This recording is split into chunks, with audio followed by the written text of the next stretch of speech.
desabafar, o que eu vou dizer sobre o jogo de Ripley da Patricia Highsmith pode soar tanto como um elogio quanto uma ressalva. Por quê? Porque nesse livro fica ainda mais evidente que a gente está bem longe daquele Tom Ripley lá do talentoso Ripley. Então, seguindo aqui com a minha leitura da série Ripley, eu cheguei ao jogo de Ripley, publicado em 1974. Esse aqui é o terceiro volume da série, vindo logo depois ali do Ripley Subterrâneo, e dessa vez o Tom Ripley vai se meter com gangsters italianos.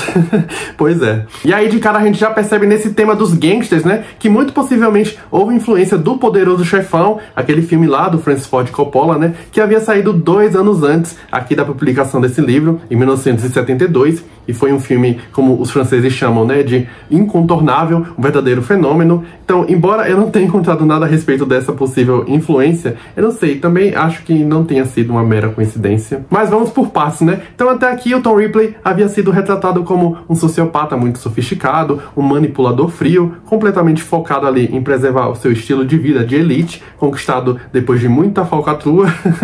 Mas nesse volume aqui, a Patricia Highsmith parece se divertir ao colocá-la ali numa espécie de joguinho filosófico. Então a grande pergunta dramática desse livro é: será que é possível corromper um homem de família e fazê-lo se tornar um assassino por dinheiro? Então no começo da história, a gente vê o Tom Ripley ali seguindo a boa vida dele, ao lado da esposa francesa, a Heloise, naquela propriedade de campo bem luxuosa na França, onde eles moram, né? Então ele pinta quadros, cuida ali do jardim, claro, ainda comete alguns pequenos crimes, mas nada muito grave.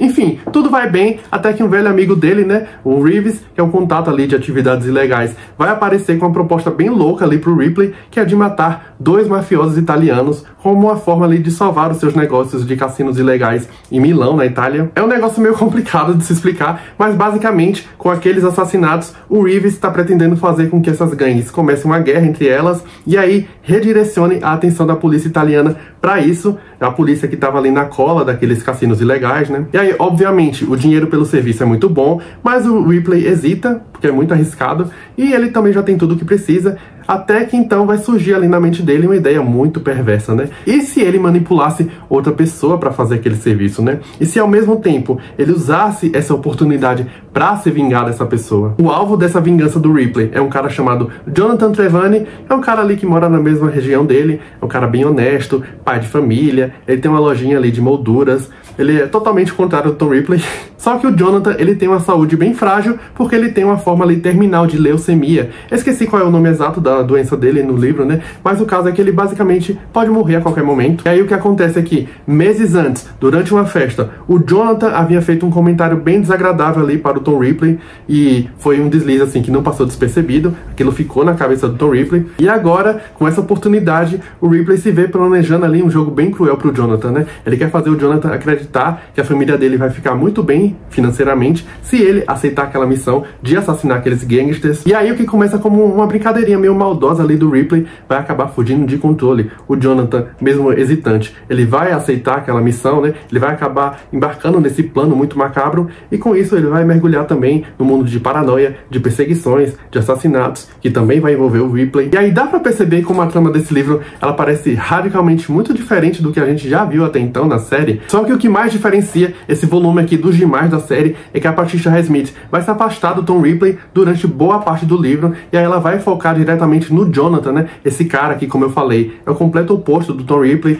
partindo então dessa premissa meio crime e castigo, que é o que acontece quando um homem muito honesto, um pai de família, né, assombrado ali pela ideia da própria morte iminente, vai ser confrontado com a possibilidade de fazer algo terrível por um suposto bem maior. A gente vai acompanhar uma corrupção que vai acontecer de uma forma muito meticulosa, porque o Tom Ripley, ele não empurra o Jonathan diretamente naquele plano, né? Ele só vai mexendo ali os pauzinhos como um diretor, operando nos bastidores, e é um jogo de tensão psicológica, onde cada pequena mentira vai se acumulando. Então, antes de mais nada, essa ideia de jogo, né, aqui no título, vai acontecer nessa estrutura moral. E aí a gente vai ver também referências bem sutis, para quem já leu os volumes anteriores, né? A gente vai ouvir falar aqui de novo do Dick Greenleaf, lá do primeiro livro, né? Aquele playboy americano que o Ripley matou, ele vai ser mencionado. A gente vai ver um quadro do Derwatt, que é aquele pintor lá do segundo livro, né? Que ele vai ser reconhecido ali pelo Jonathan. E a gente segue também vendo os desdobramentos dos crimes cometidos pelo Ripley no passado, né? Mais diferente do primeiro livro, onde a gente acompanha tudo ali pelos olhos do Ripley, né? E a gente se envolve naquele raciocínio doentio dele. Aqui a Patricia Highsmith, ela vai jogar com mais distanciamento, né? O que pode ser interessante, inocente, mas não tanto. Jonathan Trelawney, de aparência tão inocente, o convencional Jonathan havia sucumbido à tentação do dinheiro, e o que mais poderia ser, e cometido um assassinato bem-sucedido.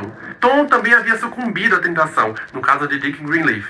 Será que Jonathan era um de nós? Mas nós, para Tom Ripley, era apenas Tom Ripley, pensou ele, sorrindo.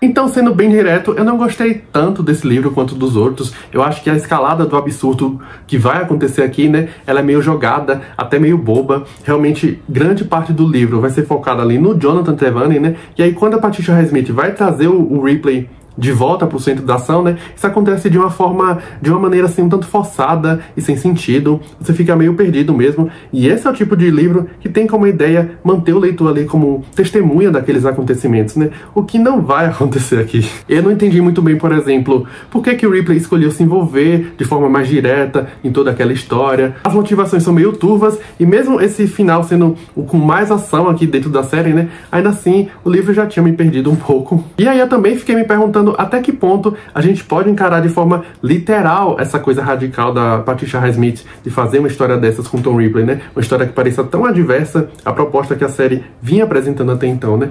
Eu não conheço muita coisa da Patricia Highsmith enquanto figura, né? Enquanto escritora, mas me parece uma coisa até meio irônica da parte dela, me parece uma resposta quase debochada dessa moda de histórias de gangsters, né? Que eu mencionei no começo do vídeo, que foi reavivada pelo Poderoso Chefão, né? Lembrando que essa moda de gangsters no audiovisual, nas artes no geral, ela começou ali nos anos 30. E aí eu sinto que o motivo de não ter curtido tanto esse livro não foi por causa do absurdo em si, né? Mas porque o grande apelo da série, pra mim, era o próprio Ripley, e aqui parece que a gente perdeu totalmente a graça de acompanhar aquele raciocínio meio doentio dele, né? Aquela visão de mundo dele se perdeu, aquela visão que a gente conheceu do primeiro livro. A gente vai ter novamente nesse volume aqueles famosos falsos indícios que a Patricia Highsmith gosta de colocar, né? Que ela usa para brincar com as expectativas do leitor. Então, no Ripley subterrâneo, até esqueci de mencionar no vídeo, né? Por exemplo, ela vai inserir ali um primo do Dick Greenleaf, que vai ser colocado de uma forma muito promissora ali na trama, né? A gente fica se perguntando qual seria o papel daquele cara na história, mas aí acaba que ele não serve pra nada, ele literalmente tava de passagem. E aqui nesse livro vai acontecer algo semelhante ali com um velho comerciante que vai ser usado pelo Ripley para fazer o Jonathan aceitar aquela missão de matar os gangsters, né? Então ele vai usar esse velho para espalhar boatos sobre o Jonathan. E aí existe uma tensão muito fina ali entre esse senhor e o Tom Ripley e o Jonathan, e a esposa do Jonathan. E aí algo vai sendo amarrado, parece, né? Até que o velho vai morrer de uma forma bem banal, atropelado acidentalmente, e sim, foi realmente um acidente, não foi nada armado ali pelo Tom Ripley. E aí simplesmente nada acontece disso. Enfim, eu gosto muito dessa característica da Patricia Highsmith, ela é muito irônica. Assim, existe também uma adaptação para filme de 2002 chamada Ripley's Game, que aqui no Brasil ficou com o título de O Retorno do Talentoso Ripley, dirigido ali pela Liliane Cavani, dessa vez estrelando ninguém mais, ninguém menos do que o John Malkovich no papel do Tom Ripley. Eu ainda não vi esse filme, mas pelo que eu li, é um filme que vai misturar ali os plots do segundo e desse terceiro volume aqui. Então eu fiquei bem intrigado em como isso vai acontecer, né? Enfim, fiquei curioso para assistir. Então, para encerrar aqui o vídeo, embora seja muito interessante essa ideia da Patricia Highsmith de ir remodulando toda a série e o personagem, né, a cada volume, esse terceiro volume aqui eu achei bem irregular, mas eu não vou desistir. Eu tenho esse meu defeito completista. Então, agora que eu tô no livro 3 de 5, eu vou até o fim, vou até o livro 5, vou ler a série toda e eu espero pelo menos gostar dos volumes seguintes, né? Mas é isso, se você gostou aqui do vídeo, deixe seu like, se inscreve no canal se ainda não for inscrito, me conta aqui se você já leu esse livro, né? O que é que você achou. O próximo livro da série que eu vou ler é o 4º volume, O Garoto que Seguiu Ripley. Eu gostei muito desse título, tô curioso pra saber como é que vai ser dessa vez, né? Então eu devo voltar aqui no mês que vem pra falar desse volume. É isso então, muito obrigado por assistir, um abraço e até a próxima.